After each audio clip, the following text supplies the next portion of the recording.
Üsküdar'a giderken aldı da bir yağmur. Katibimin setresi uzun, eteği çamur.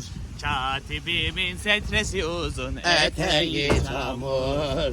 Katip uykudan uyanmış, gözleri mehmur. Katip uykudan uyanmış, gözleri mehmur. Aman estağfurullah. Aman yarabbim. Katip Aman benim, yarabbim. ben katibim, el ne karışır. Katibime kolalı da gömlek ne de yakışır.